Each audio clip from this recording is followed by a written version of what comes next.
Hello, welcome back sa GD6. Okay, yung last na progress natin is nakaka-select tayo, then nakaka-build ng building. Ayan. Pwede din ma-cancel. And then, ganyan. Tapos, click tayo ganyan, nakaka-cancel. Okay, next is dapat yung na-build natin na building is pwede na makapag-produce ng worker.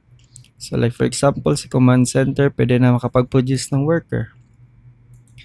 Okay, ito yung mga kailangan natin. Una, si worker is naging prefab na. And then, gumawa din ako ng prefab para sa canvas ng health bar. So, tulad dito, ganyan. Prefab na may prefab na ganyan. So, okay yan. And then, ito yung mga kailangan natin na script. So, binago ko lang yung folder. So, meron ng script para sa building, script para sa interface, script para sa scriptable object, folder para sa units. So, okay. Open ako isa ng tulad nito, unit data. So, gawa kayo ng unit data na script. So, ito yung script niyan. So, ang unit data is the same with our building data. So, public class na unit data. Tapos, scriptable object. So, punta tayo kay building na data. Copy lang natin yan. Balik tayo dito. And, gamit tayo ng using Unity Engine. Paste natin it. Oops. Ano ba yung na-copy natin? Okay. And then instead na new building, this should be new unit and unit. So, ang mga kailangan natin is the same. So, need natin ng basic info, unit name na string, sprite para sa icon, prefabs para sa unit prefab, same with ganito. Then max health, gold cost, train time. Okay? Then, gawa ka ng unit button UI, unit spawner.cs, spawner UI manager.cs, and then punta tayo sa base unit kasi may edit tayo. Punta ka dito sa base building, kopyahin lang natin ito lahat except pala sa select and deselect. Copy natin yan, paste tayo dito sa taas. Okay, and then arrange natin. So, sa awake, hindi need natin ng unit data. So, we need ito, serializable field na ganyan and unit data. Tapos, copy lang natin ito. Lagay natin siya dito. This one, sa baba yan sila. Remove natin yung mga nag-duplicate. Yung awake, copy natin.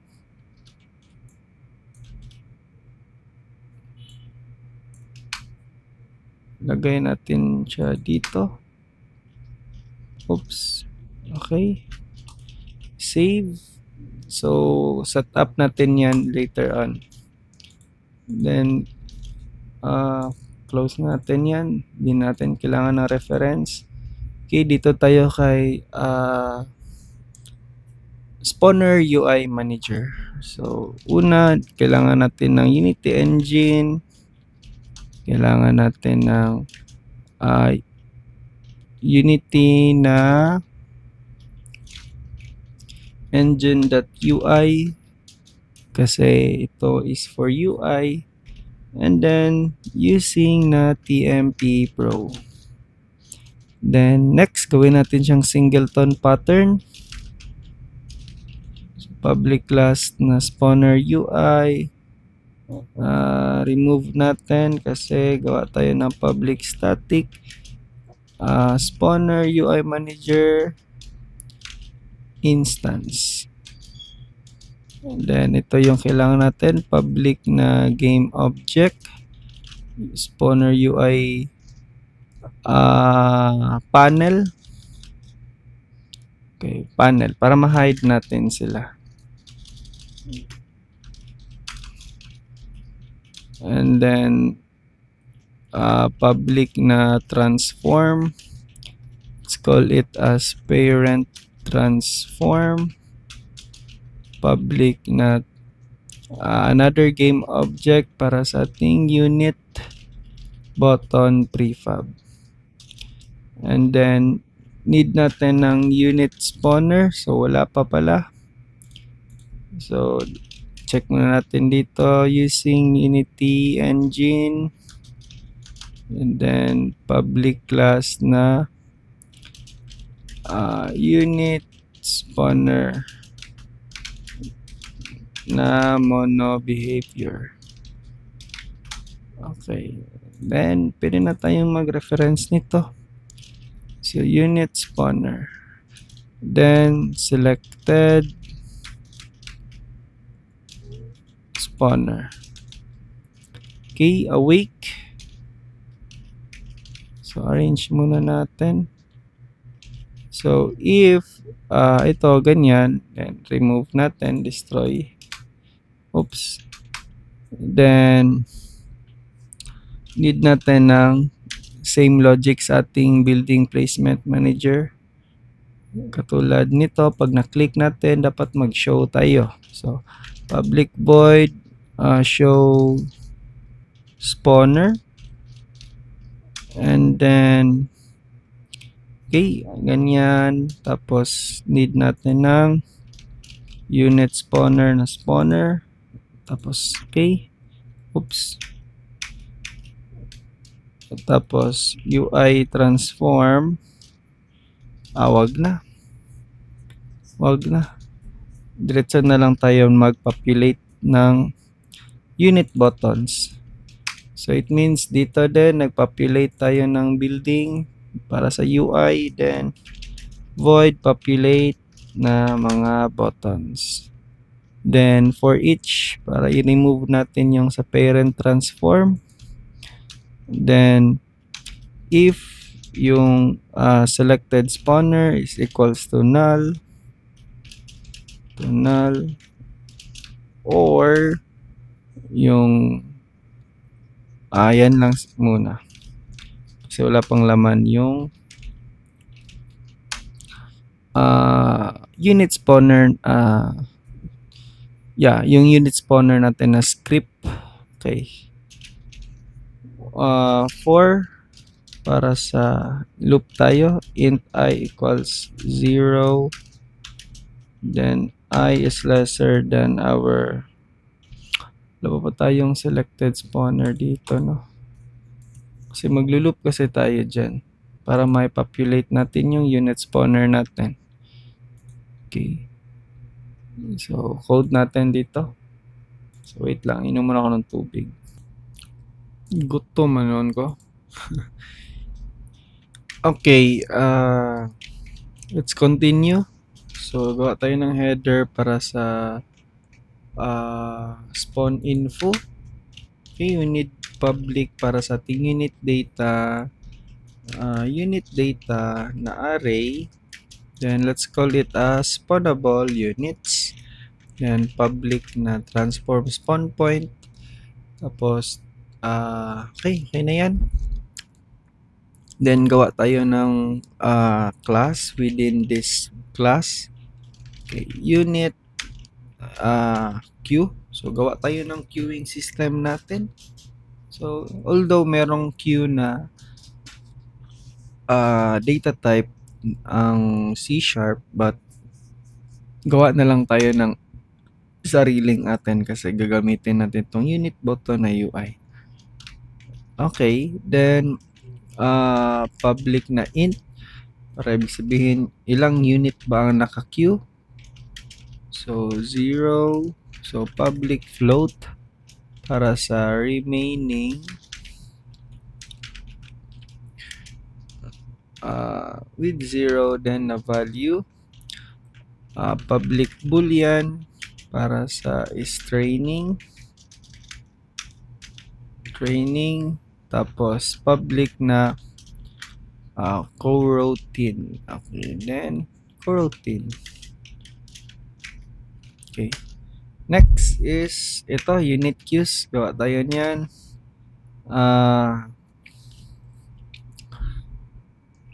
Unahin natin to. So, void to ensure if our queue merong units.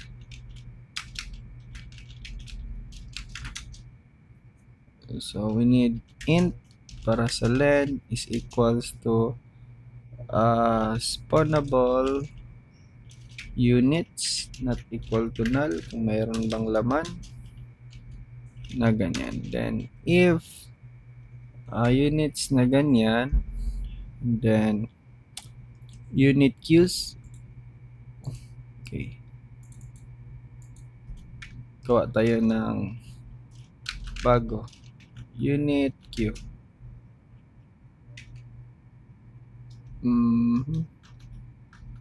Var na lang. Okay, ayun. Okay. New unit. New array na lang. Okay. Tapos, wag muna tayong mag for loop. Kasi, check muna natin if yung may laman ba yung unit queues natin. Then, for int, tapos, ganito. So, follow nyo lang yan. Yan, new r equals our unit queues. And then, after sa if, yung unit queues equals ating new array. Okay? Then, gawa tayo ng mga public na API. So, public void na enqueue. So, enqueue unit. So, okay na ba to? Need ba pa natin i-check? Okay, need natin. So, remove natin. If yung unit index is lesser than or equal sa ating unit index lesser than or equal to 0 or yan, spawnable units equals to null. Ayan. Okay. Ito din.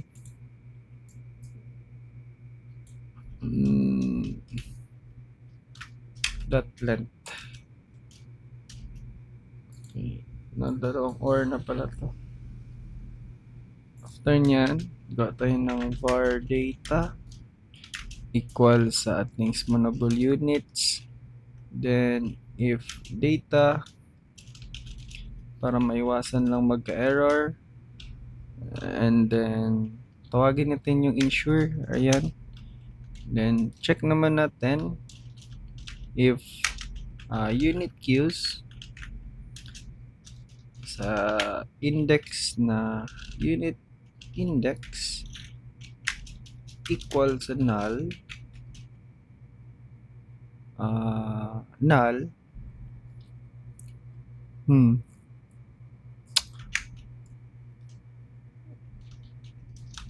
Then, sabihin natin unit queues sa yung unit index equal sa new unit queue. Then, var queue, then unit queues, queued plus plus, then ganyan. So, kailangan natin ito. So, enumerator and then training coroutine with parameter of unit index. So var q equals ating unit queues. Okay, unit queues index na ganyan.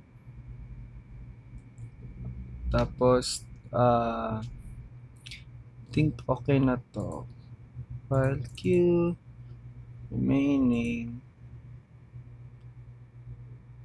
date time.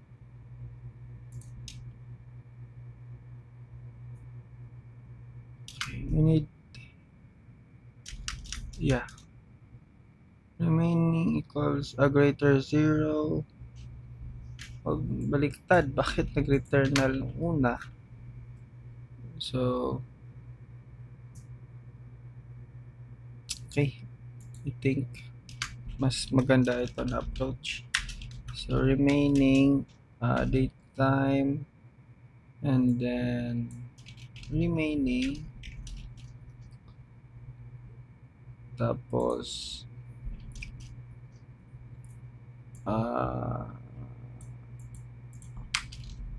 remaining minus equal sa ganito, then equals ating mathmax na 0 ito ang sa remaining. Okay, tapos need natin ng spawn unit, tapos q remaining equals to 0, then ayan, tapos public na game object na ganyan, unit data equals as data, then if data is equals to null, then instantiate natin yung ganyan. Okay, wait lang, bakit nag-error pa to? Okay, mag-return pala tayo dito ng yield return null. Ito din. So para may small delay ito. Purpose niyan, so it means ito is for spawn the unit, then ito is para sa ating small frame delay.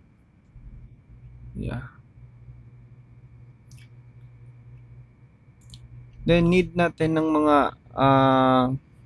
para sa ating UI. So pooling lang ating gagamitin instead na mag-delete tayo ng mga buttons once we click another building. So public int na get q count, int unit index, then copy nyo lang ito.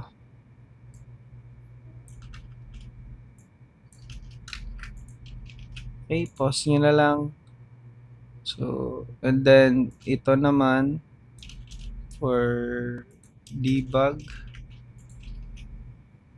and ayan, so okay, need na natin ng update. Dito tayo sa ganito. So unahin natin yung awake. Okay, ensure, call natin si ensure na ganyan, and then void update, tapos if auto spawn,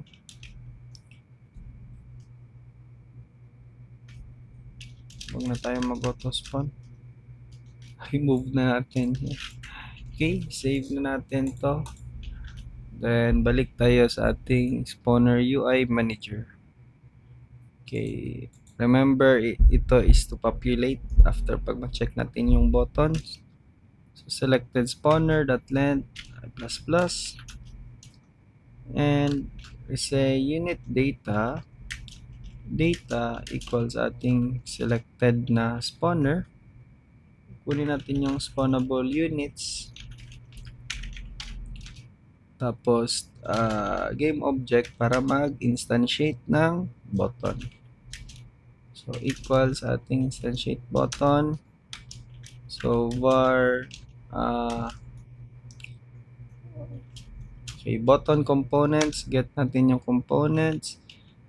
If meron ba siyang button component is not equal to null. And then, we need setup. So, tawagin natin ito is yung button component na setup. Need natin yan. So, as of now, comment muna natin. And then, else, para sa fallback. Okay. So, para sa fallback, we need image. Then, image equals ating button that get component in parent. Children na lang. Yeah, children na ganyan. Then, if our image is not equal to null, then submit natin sa ganyan. TextMesh Pro. Tapos, let's call it as text. Equal ating get component na children. Check natin if meron para sa unit name. And then, button para sa button na ganyan. Gawa tayo ng int. So, int index is equals to I. Then, if our button is not null, so this one, then add tayo ng listener on click. Tawagin natin siyang meron na ba to? Okay. NQ unit. Ito. Add listener, then selected spawner that ganyan. Okay. Tapos, after nyan, then after natin mag-populate, gawa din tayo ng public void na hide panel. Okay, save. Okay, save. Dito tayo sa ating button kasi need natin mag-setup. So, using Unity na engine, tapos UI at saka TMP Pro. Bakit walang using? Bakit ganyan? Okay, then public na class unit button UI na ganyan. Remove natin ito. Tawagin natin icon image count text countdown text, and then unit button. Huwag na natin siyang serializable kasi ma-edit, kaya lang i-edit dito sa script yan. Unit spawner as spawner, then unit index. Okay. Tapos kunin natin yung await nyan, function ng get button. So public void na setup. Tapos ganito. Okay, kunin lang natin.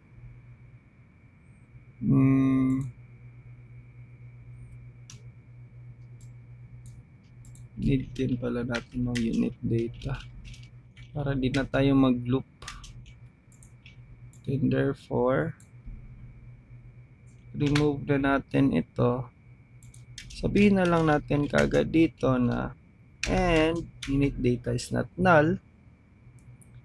Tapos, i-remove natin yung all listener. Add tayo ng listener. And then this dot spawner dot enq unit. Then this unit index. Okay. Then gawa tayo ng void para sa ating update na ganyan na lang. Then void, another void para sa update UI.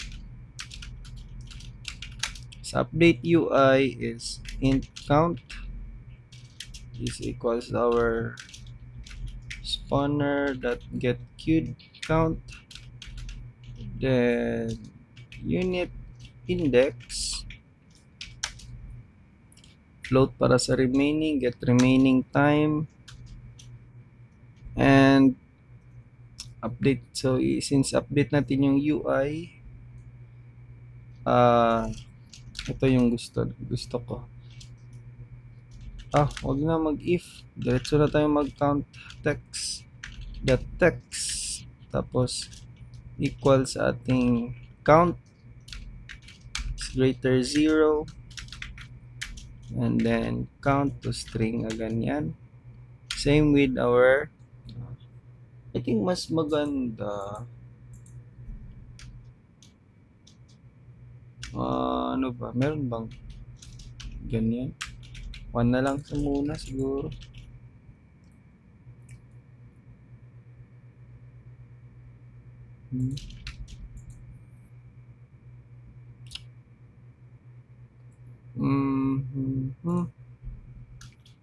Mag-add na lang tayo ng S. Okay, call natin si update UI dito sa setup. Tapos ito din dito kasi may coroutines kasi yan. I think yan lang. Then dito sa unit spawner ay sa space, nasa na ba yan? Ito. So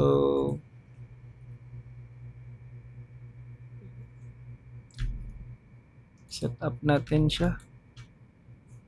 So once na na-set up,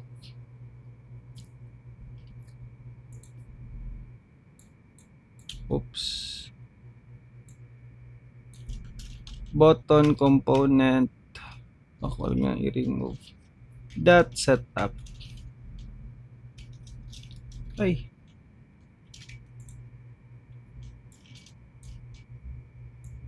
Okay, tapos ganyan. Bakit naka-error ito? Inaccessible. Dito. Wait. Ay, button pala yung kinukuha natin dito. Huwag yung button. So, unit button UI. Ayun. Okay, save.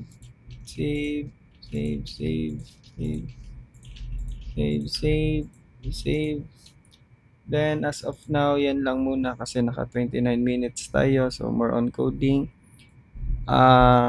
Sa next video is integrate na natin siya.